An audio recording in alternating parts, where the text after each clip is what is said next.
lois de l'histoire. Le podcast sur l'actualité de la recherche en histoire du droit, présenté par Paul Chauvin-Madère.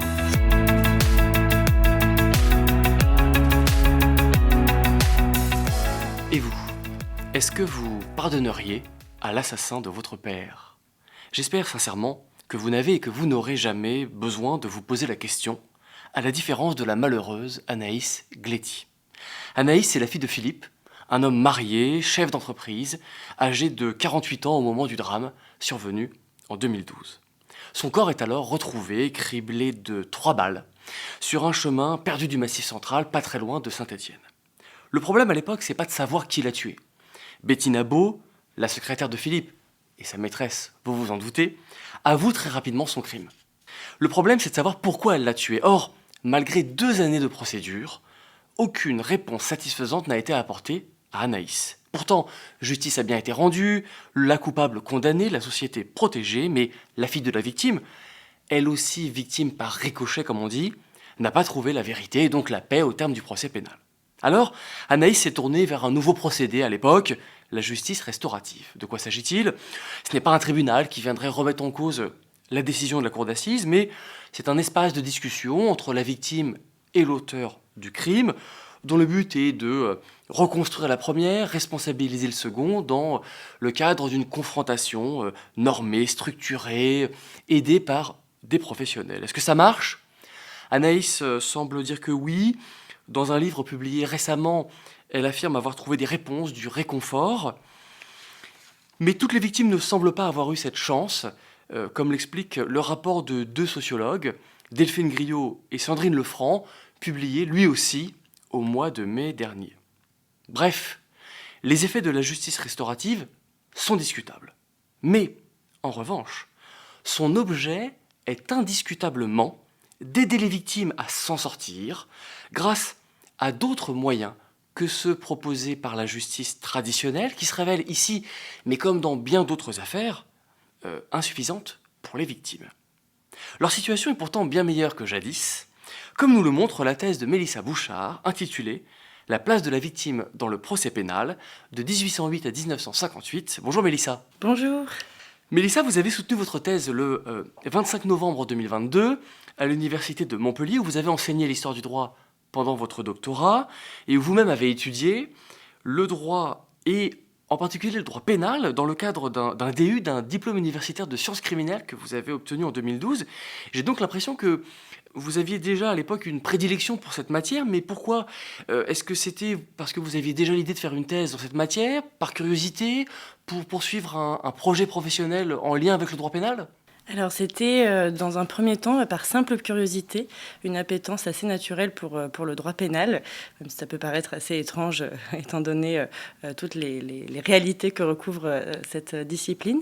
Mais une curiosité que j'ai voulu étendre. C'est vrai que le DU, diplôme universitaire sciences criminelles, a pu apporter un regard un peu plus large sur cette dimension-là, avec notamment de la psychiatrie criminelle, de la criminologie et déjà un petit peu de victimologie, même si c'était un peu moins répandu en 2012 que ça allait évidemment maintenant dans les cursus universitaires.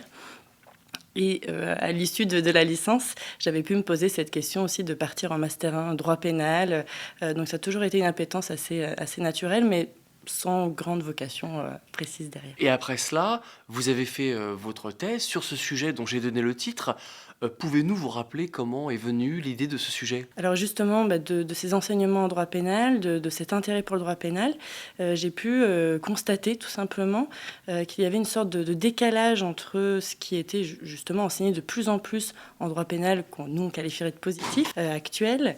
On étudie justement beaucoup cette croissance de la place de la victime, de ses droits, et finalement une sorte d'écart avec les enseignements que j'avais pu trouver en histoire du droit, où cette victime paraissait assez absente finalement. Donc c'est un constat qu'il y avait une curiosité d'essayer de comprendre comment finalement aujourd'hui on en était à avoir cette victime omniprésente, quel était le chemin qu'elle avait pu parcourir grâce aux lumières de l'histoire du droit. Une victime qui est énoncée dans le sujet de votre thèse, c'est une notion très courante aujourd'hui, la notion de victime, mais j'ai appris en vous lisant que cette notion est assez récente en droit. À quel moment à peu près et pourquoi est-ce qu'elle s'est répandue ? Alors cette notion, effectivement, elle est très récente. À vrai dire, même le statut juridique de la victime est encore plus récent et parfois pas complètement cerné, puisqu'il n'y a par exemple pas de définition textuelle de la victime. On n'en trouve pas ni dans le code pénal, ni dans le code de procédure pénale. Il faut aller voir d'autres textes internationaux, européens. Et le pour mot retrouver- victime lui-même se répand à peu près quand? Se répand surtout par rapport à mes recherches fin 19e siècle, début 20e siècle. Et on a une idée de la raison ou... À mon sens, c'est une raison assez sociologique finalement, une espèce de plus grande sensibilisation autour de la souffrance. Il y a aussi évidemment les guerres qui passent par là et qui mettent au devant de la scène, si je puis dire, les victimes. Et c'est une nouvelle figure qui apparaît, qui est incontournable. Et à partir de là, on voit massivement le mot victime arriver de plus en plus, la première moitié du XXe, et puis ça va encore plus être important, seconde moitié XXe. Donc le mot est récent, mais la réalité est plus ancienne, en tout cas en droit pénal. Simplement, concrètement, ça désigne quoi une victime en droit pénal? Une victime en droit pénal, ça va être une personne qui a subi un préjudice. Ce préjudice-là, il va donc ouvrir un droit à réparation. Mais le fait qu'on soit en droit pénal, ce préjudice, il doit résulter directement d'une infraction pénale. On parle de pénal, de procès pénal, c'est un procès qui a lieu devant un tribunal criminel, par opposition aux tribunaux civils qui vont s'occuper des conflits successoraux, de l'exécution des contrats, de la responsabilité civile. Et justement, arrêtons-nous sur ce dernier type de contentieux, la responsabilité civile, dont vous parlez dans votre thèse, car la victime d'une infraction pénale, un vol, un viol, un meurtre, ou sa famille, peut mener une action civile devant le juge pénal en parallèle de l'action qu'on appelle publique. Est-ce que vous pourriez nous rappeler la différence entre les deux actions, pénale et publique, dont vous allez parler dans votre thèse? Alors effectivement, d'une infraction va finalement pouvoir naître deux types d'actions. Effectivement, l'action publique, l'action civile. L'action publique, c'est l'action en vue de l'application des peines, c'est donc l'action purement répressive, tandis que l'action civile, elle n'aboutit pas au même but, elle n'a pas le même objectif. Ça va être une action plus réparatrice, on pourrait même dire, et donc elle est en vue de la réparation du préjudice subi. Par de l'argent, par exemple? Dommages et intérêts, des restitutions aussi, pourquoi pas, effectivement, donc réparer le préjudice. Et ces deux actions différentes sont cependant liées, et je crois que vous dites qu'elles sont subordonnées l'une à l'autre. Qu'est-ce que ça veut dire? Oui, alors elles sont liées. Alors tout d'abord, il y a ce principe de séparation des deux actions, publique, civile, justement parce qu'elles n'ont pas le même but, pas forcément les mêmes modalités non plus. Et puis l'action publique est exercée par le ministère public, tandis que l'action civile appartient à la victime. Ce qu'il faut comprendre, c'est qu'on est dans cet arsenal répressif, pénal, où c'est l'intérêt général qui prime. Donc ce qui va primer, c'est l'offense faite à cet intérêt général, à l'ordre public. Et donc assez naturellement, il y a une sorte de hiérarchisation qui va s'opérer, avec l'action publique qui va primer sur l'action civile. Et l'action civile devient accessoire de ce principal, elle est subordonnée. Si bien que pour que la victime puisse exercer son action civile, il va aussi falloir qu'en parallèle, une action publique soit menée. Voilà pour la délimitation matérielle de votre sujet, les victimes, le procès pénal. Passons à la délimitation chronologique. 1808-1958, c'est ce que vous avez pris comme borne dans votre titre. Pourquoi? Cela correspond en fait aux dates d'application du code d'instruction criminelle, donc qui vient régir, c'est un code napoléonien qui vient régir toutes les règles relatives à la procédure pénale, criminelle. Et donc il est apparu en 1808, s'arrête en 1958. Pourquoi ce choix? C'est aussi parce que ce code il a une certaine originalité. Comme tous les codes napoléoniens, on est face à des œuvres de transition. Donc on va retrouver un peu de procédures accusatoires, beaucoup de procédures inquisitoires. Mais justement, c'est cette curiosité d'aller voir comment le législateur a mêlé ces deux procédures. Et puis l'avantage, c'est qu'on vient traverser plusieurs années, plusieurs régimes politiques différents, des républiques, des restaurations monarchiques, deux empires. Et ça permet d'avoir un regard plus large pour saisir l'envergure du phénomène. Un regard sur le long terme qui a peut-être eu une rupture majeure. Vous avez repéré une rupture chronologique, un avant et un après? Oui, tout à fait. Il y aura un avant et un après identifié au moment, des fois qu'on appelle le moment 1900, donc au tournant du XXe siècle, finalement à l'aube de la Troisième République, fin 19e, début 20e, il y a un vrai tournant dans l'acquisition, dans le renforcement des droits de la victime dans le procès pénal. Et ce moment cette période que vous étudiez, vous êtes la première à l'étudier ou il y a eu d'autres historiens du droit, d'autres historiens qui l'ont étudié auparavant? Est-ce que vous auriez quelques noms à nous donner? Alors, il y a d'autres études, effectivement, mais qui ne saisissent pas la période voilà, sur son entièreté, des périodes, des études plus succinctes, mais qui sont riches en elles-mêmes malgré tout. On a notamment un ouvrage, L'avènement de la juridique de la victime, qui a dirigé le professeur Barnabé. Notamment, il y a aussi des ouvrages, les cahiers anthropologiques, qui se sont aussi intéressés à la question. On a des ouvrages aussi un peu plus menés cette fois-ci par initialement des historiens des lettres.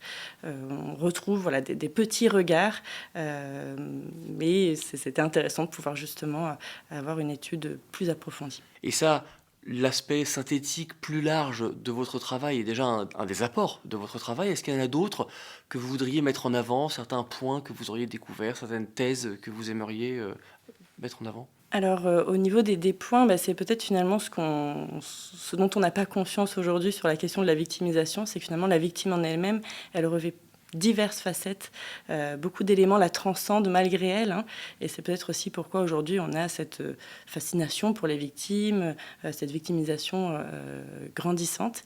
Et en même temps, ce travail il met en avant que cette victime elle reste prise en compte ici dans le cadre du procès pénal, et donc on a aussi parfois une victime plutôt instrumentalisée, en tout cas une ascension qui va être conditionnée aux intérêts répressifs. Voilà ce que vous exposez dans votre thèse, qui suit un plan chronologique divisé en deux parties. La première de ces parties montre que la place de la victime était plutôt réduite tout au long du XIXe siècle, aussi bien dans le cadre de l'action civile que dans celui de l'action publique.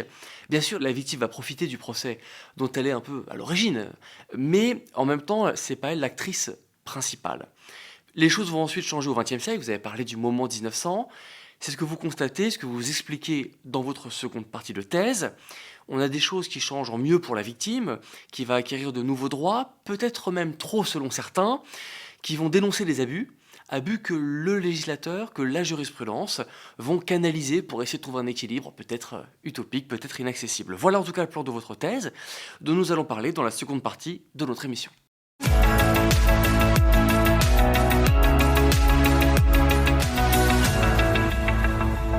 La seconde partie de notre émission sera construite autour de 3 séries de questions. Quel rôle de la victime d'abord dans l'action civile, pour obtenir une réparation comme on l'a dit, le faire payer au sens propre son adversaire.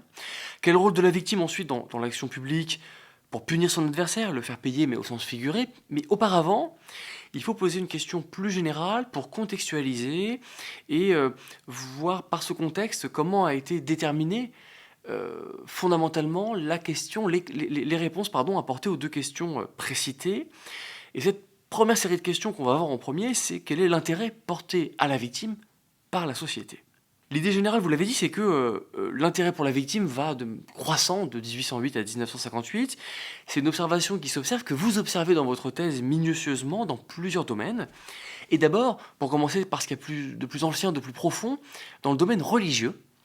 Et là, on remonte au-delà de votre délimitation chronologique. L'évolution la plus profonde consiste d'abord à rappeler que le terme victime a des origines religieuses, un sens sacrificiel, dont on s'est un peu éloigné, mais quel est d'abord, si vous pouviez le rappeler, ce sens originel de la victime ?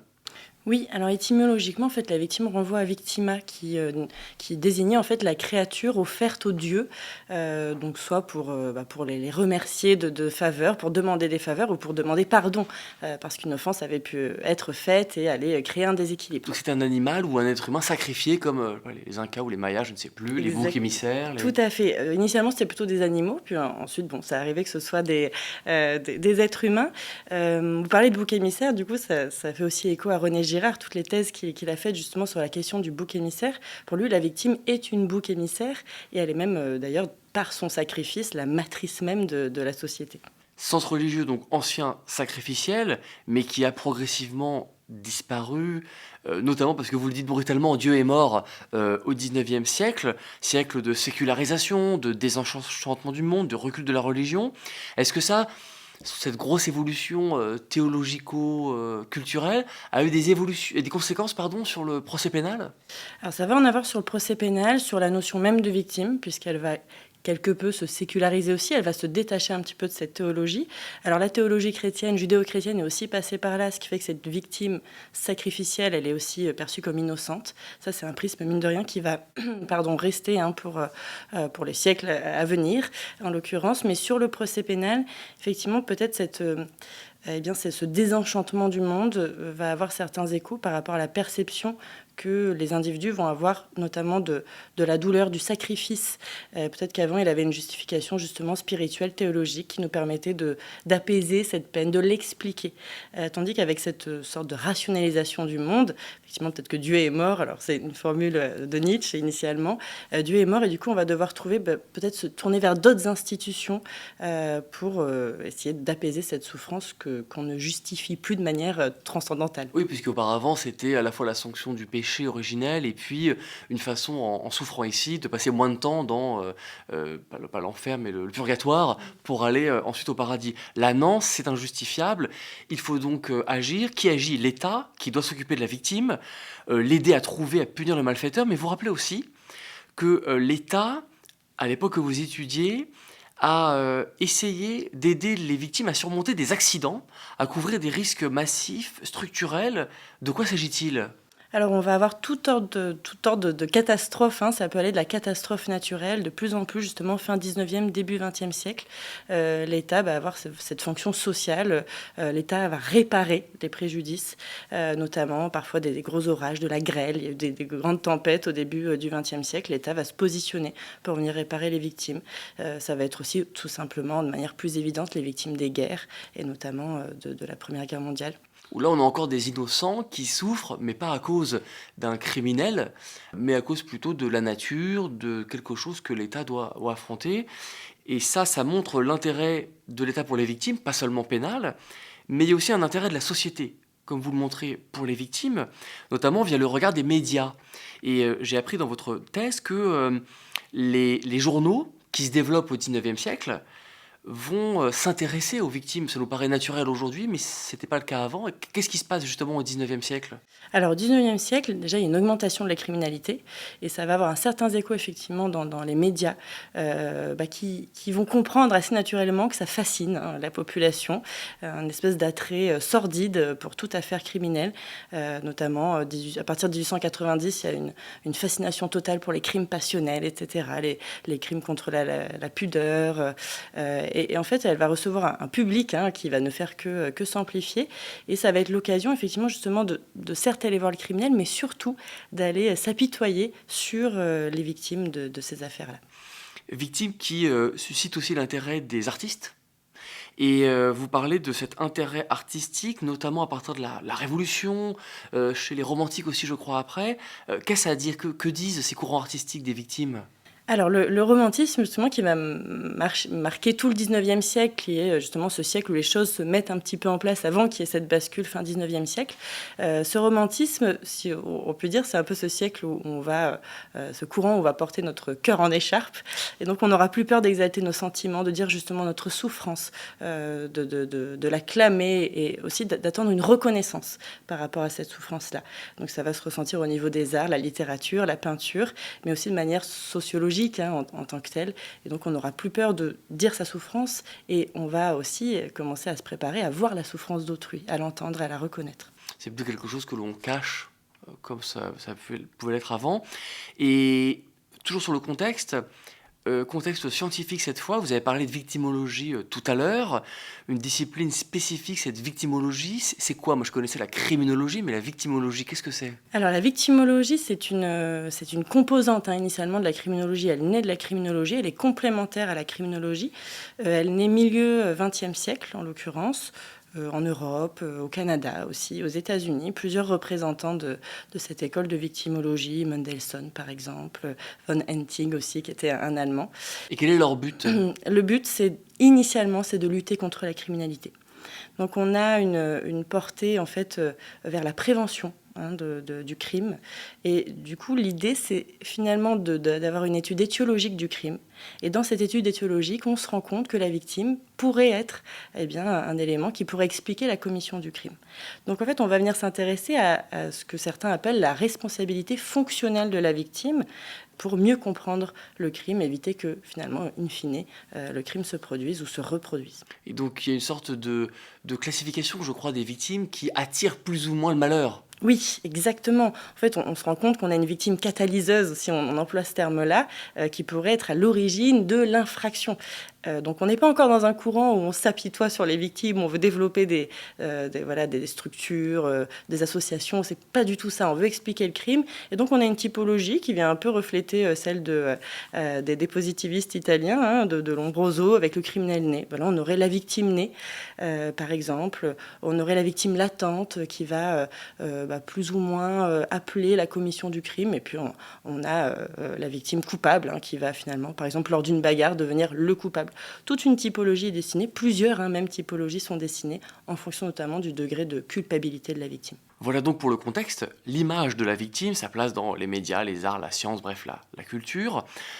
Qu'en résulte-t-il juridiquement? Et d'abord sur le plan civil, c'est ce que nous verrons après une courte pause musicale.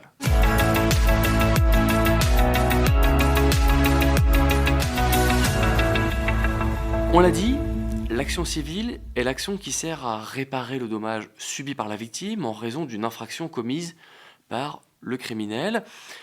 Cette action ressemble donc, comme son nom l'indique, à l'action en responsabilité menée dans un procès civil, avec néanmoins des spécificités.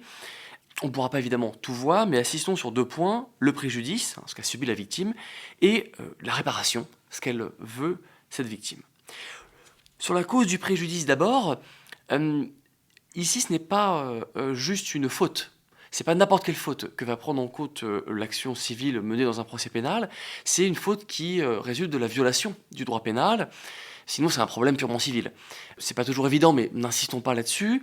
Par contre, on peut s'intéresser à certaines fautes qui sont nées de causes immorales. Et c'est intéressant parce que j'ai vu que dans votre thèse, ça avait subi une évolution. Est-ce que vous pouvez nous en dire plus ? Oui, initialement, alors on va effectivement essayer de décrire ce préjudice. Il faut qu'il soit direct, personnel, etc. Et notamment, est-ce qu'il peut reposer sur une cause immorale ? Dans un premier temps, la réponse est absolument négative. Est-ce que vous aurez un exemple ? Oui, par exemple, il y avait le cas des prostituées. Les prostituées ne pouvaient pas se porter partie civile. Si par exemple un client ne les payait pas, s'il les frappait, voilà, tout à fait. Si un client ne les payait pas, si l'individu qui les embauchait, entre guillemets, ne leur donnait pas leur dû, elles ne pouvaient pas se baser sur ce préjudice-là, puisqu'il avait une cause immorale, elles ne pouvaient pas se porter partie civile. Et ça va de nouveau se modifier un petit peu au fur et à mesure des siècles, en même temps que finalement les droits s'assouplissent. Et une prostituée va notamment, au début 20e, pouvoir se constituer partie civile pour cause immorale, parce que justement, son employeur, en l'occurrence, ne lui avait pas donné tout ce qu'elle aurait dû avoir. Ça va être évidemment très, très débattu par la doctrine. On va ensuite essayer de réencadrer ce droit-là, notamment en mettant en avant qu'il faudrait qu'elle soit quand même victime d'un certain dol, d'une violence, pour venir quand même réencadrer cette question de la cause immorale. Débat sur la cause immorale, débat aussi sur le lien de causalité. Il est assez strict en droit civil, le lien de causalité entre la faute et le préjudice. Et en droit pénal, est-ce que c'est plus souple ? Alors, si on lit le code d'instruction criminelle, il est assez strict là-dessus. L'idée, c'est d'avoir un lien direct, un lien de causalité direct. Néanmoins, lorsqu'on approfondit la jurisprudence, on va se rendre compte que majoritairement, effectivement, elle va rappeler ce principe-là d'un lien direct, mais on retrouve quand même certaines jurisprudences qui vont avoir une approche beaucoup plus souple de ce lien direct. Vous auriez un exemple ? Oui, on va le retrouver. Notamment, il y a un arrêt qui va agiter pas mal la doctrine au début du 19e siècle. C'est la question de savoir si la personne qui a été accusée a tort, est-ce qu'elle peut ensuite se retourner contre la partie civile ? Est-ce qu'il y a un lien direct entre l'infraction et le préjudice ? La jurisprudence va répondre par la positive. La doctrine va farouchement s'élever d'ailleurs contre cette décision, mais ce qui nous montre qu'il y a une approche aussi souple en fonction des cas d'espèce. Autre débat, les victimes. Tout à l'heure, j'ai parlé de victimes par ricochet avec Anaïs Gletti, qui était la fille de celui qui s'est fait tuer.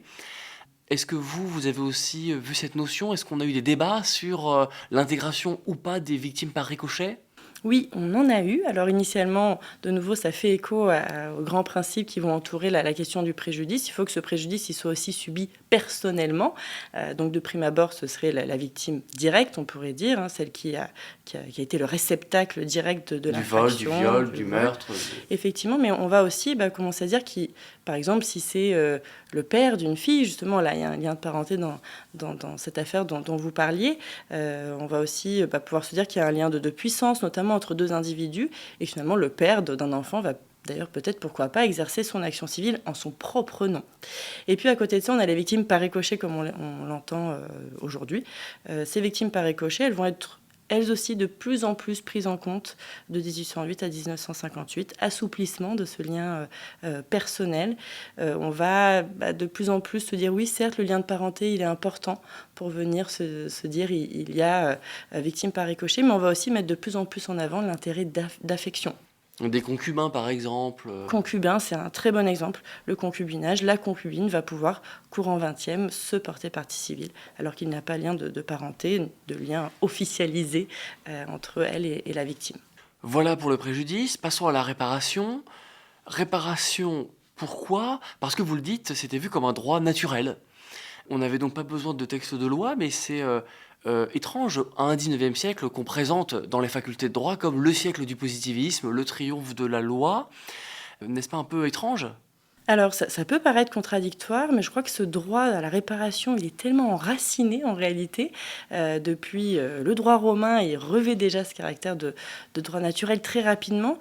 Et en fait, tout simplement, on ne s'en débarrasse pas comme cela au XIXe siècle. Et la doctrine continue, la jurisprudence aussi, à tout niveau. Il n'y a pas de débat là-dessus. Le droit à la réparation est un droit naturel. Donc c'est présenté comme tel par les praticiens, les juristes. Tout à fait. On trouve énormément de références à cette notion-là, droit naturel, œuvre de justice, droit le plus sacré, parfois aussi, une liberté publique, une résistance à l'oppression. Tout cela, ça rejaillit de cette idée de droit naturel. Il faut donc réparer. Comment ? Alors bien sûr, la victime est déjà satisfaite de voir que l'accusé va être en procès. Sa vengeance est déjà une forme de satisfaction, mais sur le volet civil, elle veut toucher de l'argent, ou vous l'avez dit tout à l'heure, des dommages et intérêts. Dommages et intérêts, expression assez bizarre dont vous rappelez les origines dans votre thèse. Est-ce que vous pourriez aussi les rappeler maintenant ? Oui, alors les dommages et intérêts, on retrouve cette expression-là dans des ordonnances royales, fin XVe siècle. Et ces dommages et intérêts, eh bien, ça va être donc en général la réparation la plus courante qu'on retrouve à l'issue d'un jugement, d'une décision. Dommages et intérêts, ça vient en fait couvrir deux concepts. Les dommages qui seraient à la fois ce qu'on a perdu, finalement, du fait de l'infraction. Et puis les intérêts, c'est finalement ce qu'on aurait pu espérer initialement si on n'avait pas perdu ce que le criminel nous a ravi, notre honneur, un objet, une pudeur, etc. Et on veut donc, quand on est victime, empocher ces dommages et intérêts. C'est ce qu'on aimerait, mais que se passe-t-il dans les faits ? Est-ce que vraiment il y a des statistiques qui montrent que si oui ou non les victimes touchent de l'argent, ou est-ce qu'en réalité elles ne touchent pas grand-chose à l'époque que vous avez étudié ? Alors c'est tout le paradoxe de ce droit naturel qui finalement va un peu peiner à avoir une réception pratique. Elle va se retrouver confrontée à de nombreux obstacles, la victime, pour avoir effectivement sa réparation. Le premier, finalement, c'est parce que les accusés sont insolvables. La plupart du temps, d'ailleurs, ils sont récidivistes, et la plupart du temps, ils sont aussi insolvables. Ce qui fait que toutes les garanties qui ont pu lui être octroyées, puisqu'elle peut aussi avoir des sûretés pour l'aider à récupérer sa réparation, ça ne sert à rien. Le personnel, ça ne sert à rien. C'est d'autant plus difficile d'être payé convenablement que j'ai appris en vous lisant qu'il y avait des frais de justice à payer par la victime, notamment pour devenir partie civile. Alors qu'est-ce qu'elle devait payer exactement ? Alors, elle devait payer à deux moments. En réalité, elle devait déjà, pour pouvoir introduire son action, elle devait consigner une somme. Cette somme-là, elle devait la consigner, alors pas dans tous les cas, mais de manière assez majoritaire, elle devait la consigner. Donc, c'était une somme très importante puisqu'elle était supposée couvrir tous les frais de procédure. Pas seulement d'ailleurs ce que son action engendrerait, mais aussi de ce fait, pourquoi pas, ce qui recouvrirait l'action publique. Donc vraiment une somme considérable. Si par exemple le procureur décide de faire appel à des experts, c'est ça qu'il faut payer ? Effectivement, on va prendre ça en compte dans la consignation. Donc c'est une somme qui peut être, évidemment, on l'a compris, plus ou moins colossale. Et puis au-delà de ça, une fois qu'elle aura réussi, il faut arriver à consigner, au-delà de ça, ensuite, elle va en plus payer les frais plus effectif du procès, pour le coup, qui n'aurait pas été pris en compte par la consignation, et cela d'ailleurs si elle succombe ou non. Ah oui, d'accord, qu'elle gagne ou pas, c'était mal parti pour elle. Y avait-il pas néanmoins des exceptions? Alors, il y avait des exceptions. Déjà, donc, cette obligation de consignation, effectivement, comme je l'ai dit, elle ne concernait pas toutes les voies d'action. Il y a eu un grand débat sur la question de la citation directe, hein, notamment. Qui est une façon de devenir partie civile, c'est ça? Effectivement, c'est une façon de devenir partie civile par voie d'action. Comme aujourd'hui, on pouvait distinguer la voie d'action, la voie d'intervention. Intervention, c'est lorsque l'action publique est déjà mise en mouvement, elle vient s'y greffer. Voie d'action, c'est lorsque justement l'action publique n'est pas encore mise en mouvement. La question de savoir si l'action civile, si la victime peut impulser cette mise en mouvement. Elle pouvait le faire notamment par le biais de la citation directe, qui était cantonnée aux petits criminels, comme on l'appelait avant, autrement dit contravention, délit, aucunement en termes de crime. Pour la citation directe, il y a eu ce débat, puisqu'initialement la loi, les décrets disaient il faut consigner, et puis la jurisprudence est revenue là-dessus, là encore à l'issue de beaucoup de débats. Ce sont les chambres réunies qui ont dû statuer sur la question. Vous parlez de débat et je pense qu'il y a eu des critiques doctrinales à l'égard de cette somme que devait consigner la victime et qui était un obstacle important. N'y a-t-il pas eu justement des évolutions après, un assouplissement ? Il y a eu toujours dans cette même mouvance de renforcement des droits de la victime et du coup d'une ouverture au procès pénal. La doctrine s'est farouchement élevée contre tous ces décrets qui paraissaient immoraux, injustes. On retrouve ces termes-là. Encore le droit naturel. Un droit naturel qui serait illusoire, etc. Et donc il y a eu beaucoup de réclamations, beaucoup de contestations et le législateur a fini par modifier les choses. On a des décrets, on a des lois, notamment il y a un décret de 1920 qui va venir alléger cette consignation, voire même la supprimer complètement. Voilà pour le rôle de la victime dans l'action civile. Que se passe-t-il dans l'action publique ?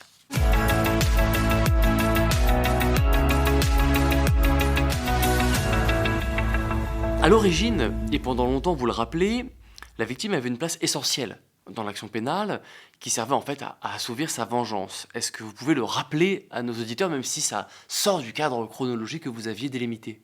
Oui, à l'origine, on voit surtout une procédure qu'on va qualifier d'accusatoire. Une procédure accusatoire, donc le procès pénal, presque on pourrait dire, appartient à la victime, effectivement, qui va pouvoir venger l'offense qui lui a été faite. Cette procédure accusatoire, elle a une certaine postérité déjà sous le droit romain, puis ensuite elle va venir être doublée par une procédure inquisitoire. Sous le Moyen-Âge, on retrouve aussi essentiellement de la procédure accusatoire. En fait, ce qu'on retrouve de manière assez claire au niveau de la chronologie, c'est que lorsque l'État finalement se renforce, lorsque l'appareil judiciaire étatique se renforce, c'est une procédure inquisitoire qui va surtout être développée. Et de ce fait, on a presque un jeu de vase communicant entre la procédure accusatoire et inquisitoire. Plus l'État est fort, on pourrait dire, plus la procédure inquisitoire a de la place, moins la procédure accusatoire elle-même a de la place, et donc la victime devient plus marginale. Et avec le temps, la vengeance va être interdite. Et les victimes vont être remplacées par le ministère public, par le parquet, même si j'ai eu l'impression en vous lisant que certains commentateurs, régulièrement, craignent une sorte de retour de la vengeance, mais est-ce que c'est une crainte justifiée ? Est-ce que c'est un épouvantail, à votre avis ?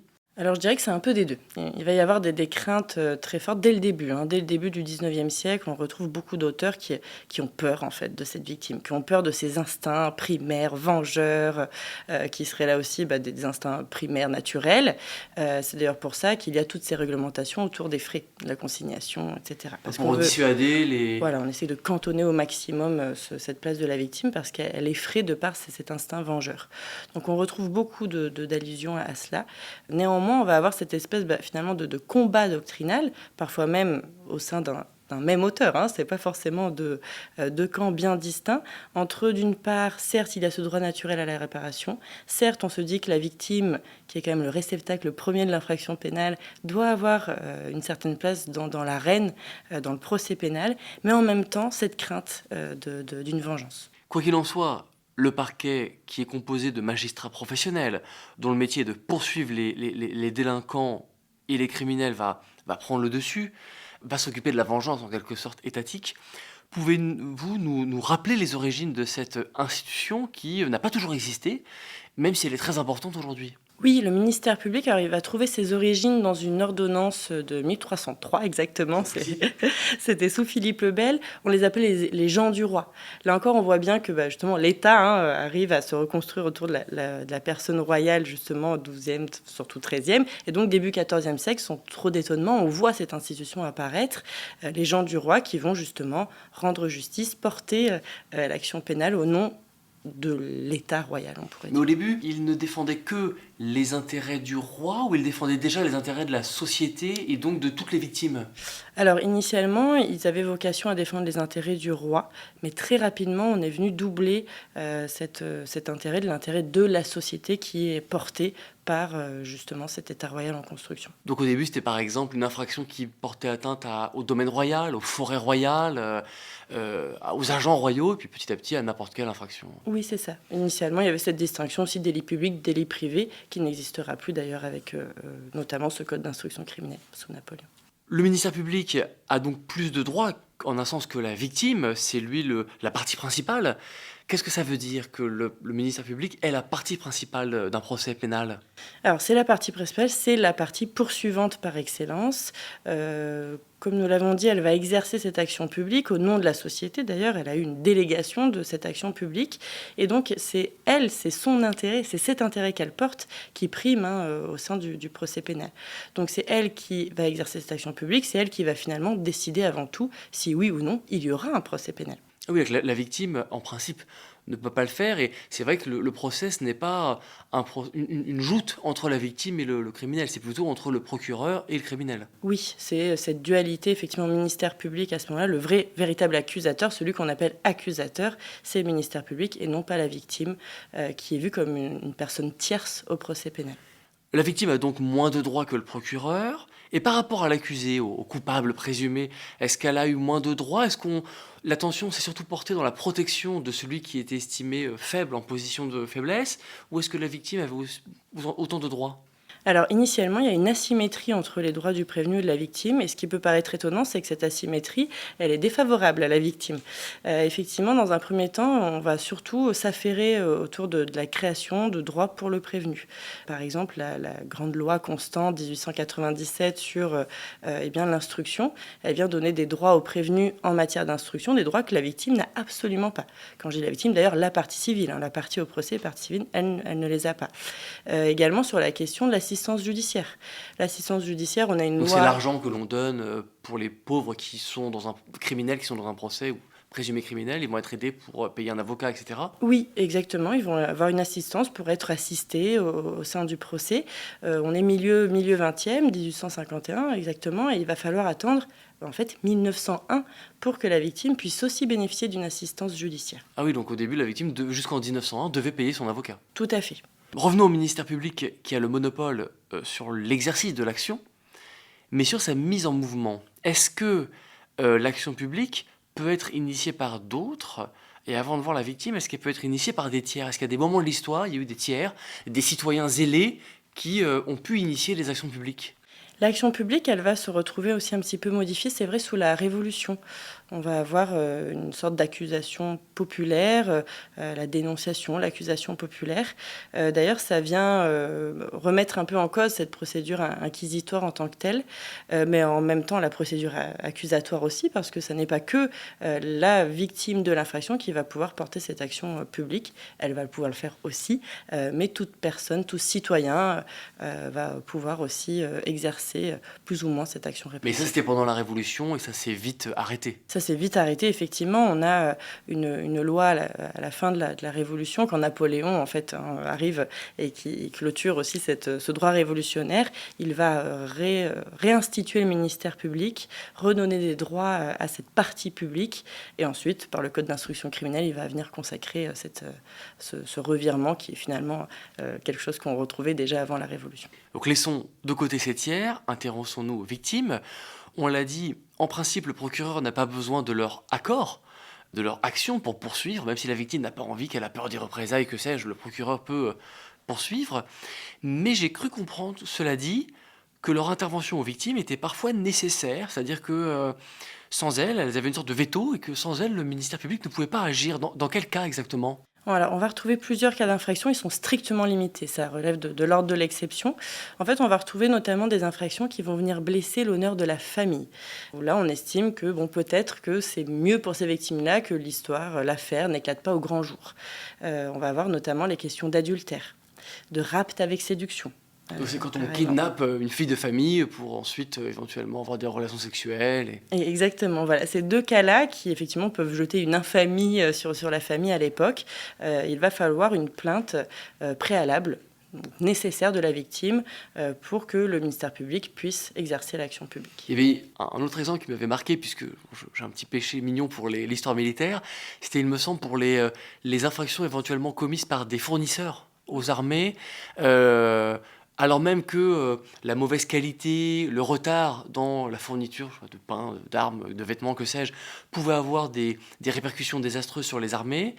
Pour autant, il fallait que le ministre de la guerre se porte partie civile pour que le ministère public agisse, c'est ça ? Oui, c'est ça aussi. Donc là, c'est plus l'intérêt de l'État, pour le coup, et la question du bon fonctionnement de l'armée, du ravitaillement. On ne voulait pas froisser ces fournisseurs qui risquaient sinon de fuir. Oui, effectivement. À chaque fois, on marche, avec ces infractions-là, on marche un petit peu sur des œufs d'une certaine manière.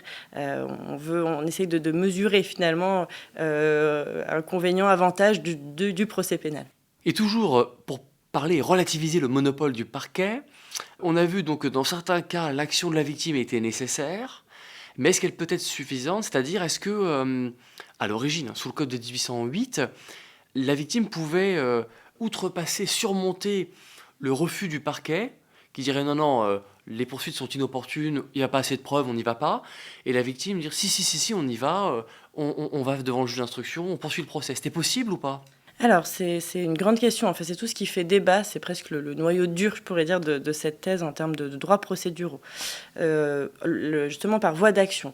Comment on peut faire la victime pour enclencher un procès pénal si l'action publique n'est pas déjà mise en mouvement par le ministère public ? Elle a finalement un moyen, donc on l'a dit, la citation directe, petit criminel, grand criminel. Mais pour qu'il y ait citation directe, il faut donc, on l'a compris, qu'on ne soit pas victime d'un crime dans la classification des infractions. Et il faut aussi que l'individu qui nous aurait blessés soit identifiable. On va devoir le citer.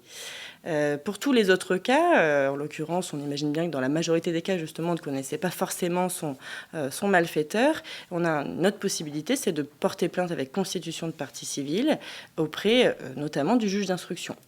Pendant très longtemps, cette plainte avec constitution de partie civile auprès du juge d'instruction, elle va être conditionnée à l'avis du ministère public. Si le ministère public restait dans une inertie ou si tout simplement, effectivement, il s'opposait, la victime n'avait pas grand remède pour s'assurer de... Oui, le juge d'instruction suivait l'avis, qui n'est même plus qu'un avis, du ministère public. Oui.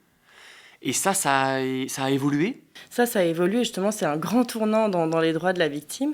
C'est cette jurisprudence placée. Alors c'est vrai que parfois, sans avoir trop approfondi l'histoire du droit concernant la victime du procès pénal, on a rapidement cet arrêt qui arrive parce qu'il est fondamental. Parfois, on parle de la révolution des droits des victimes, la déclaration des droits des victimes avec cet arrêt. On est en 1906, c'est l'arrêt donc dit placé, ou Laurent Attalin, du nom de son rapporteur. Cet arrêt, justement, il va mettre fin à cette situation-là. Il va dire dorénavant, la victime qui saisit le juge d'instruction d'une plainte avec constitution de partie civile va pouvoir voir un procès pénal s'ouvrir, que le ministère public s'y oppose ou qu'il soit inerte.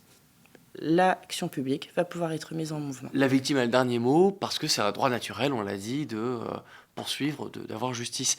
Mais ça a entraîné des abus, me semble-t-il. Quels abus ont été remarqués ? Oui, alors très rapidement d'ailleurs, on a vu en fait des cabinets d'instruction absolument submergés par des plaintes avec constitution de partie civile. Donc vraiment une justice qui va se retrouver très embêtée dans son fonctionnement en tant que telle. Et puis au-delà de ça, malheureusement, on va aussi identifier des constitutions de partie civile infondées, mal fondées. Ce qui fait que très rapidement, vraiment très rapidement, parce qu'on est en 1906. En 1931, en fait, le législateur va prendre une loi pour venir relimiter les droits des parties civiles. Oui, parce que vous parliez notamment aussi de procédés dilatoires, d'instrumentalisation de cette justice à des fins civiles. Qu'est-ce que ça veut dire? Oui, alors parfois l'individu, parfois il n'en avait pas conscience, parfois c'était avec un peu plus de sournoiserie, mais effectivement l'avantage de la procédure pénale par rapport à la procédure civile, c'est qu'elle est plus rapide.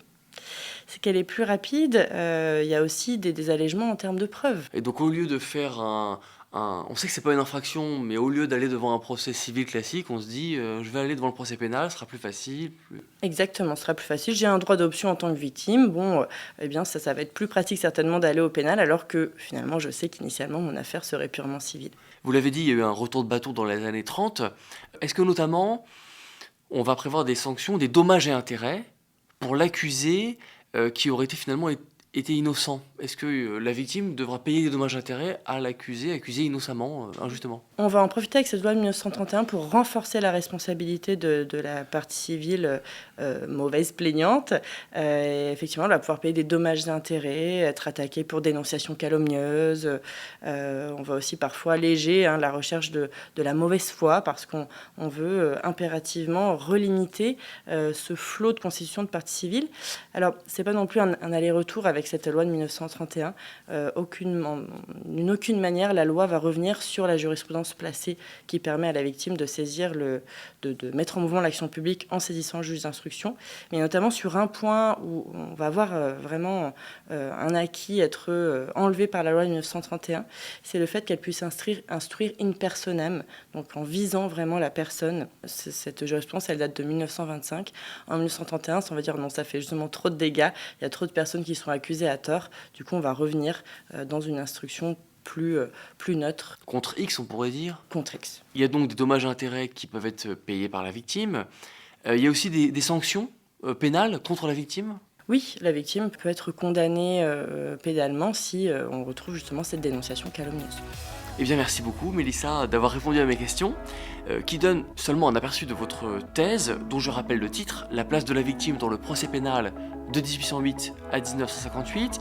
Aujourd'hui, on peut lire la version dactylographiée de votre thèse sur HAL, H-A-L, mais est-ce qu'un jour vous envisagez d'en publier une version peut-être remaniée, chez un éditeur en version papier? J'en serais absolument ravie, tout à fait. Peut-être qu'il faudra effectivement juste un petit peu remanier pour avoir peut-être moins de pages à cette thèse, réduire un peu le nombre de pages. Mais effectivement, ce serait un plaisir et un honneur. C'est tout ce que je vous souhaite. Merci beaucoup. Merci à vous. Merci aussi au laboratoire IDPS de l'Université Sorbonne Paris-Nord pour son soutien financier, à Pierre Damel, Laura Marie-Rennes et Isabelle Potier pour leur soutien technique, et merci enfin à vous, chères auditrices et chers auditeurs, d'avoir suivi ce podcast que vous pouvez bien sûr réécouter, partager et commenter sur les réseaux sociaux.